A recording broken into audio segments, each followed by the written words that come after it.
today's mindfulness technique is something a bit different. This one is making your own homemade fidget toys. So this is 2 squishies and well, basically it's 3 squishies, but I have made 2 here. So the first one is flour, and I added a little bit of water, but it's optional. You can add water if you want, or you can just keep flour in it, and you need balloons. So if you add water, it makes the texture, which means feel a bit different, and it's really calming.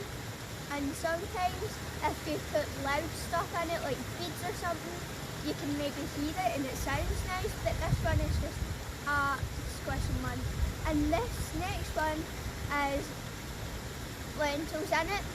So what you do is you just get a few spoonfuls, try get someone to hold it open for you, or you hold it in and they put it in, and then you tie it. If you can't tie it, get an adult to tie it. But make sure you have permission first. Don't be wasting your flour or wasting your lentils for your soup. Bye everyone, I hope you like it.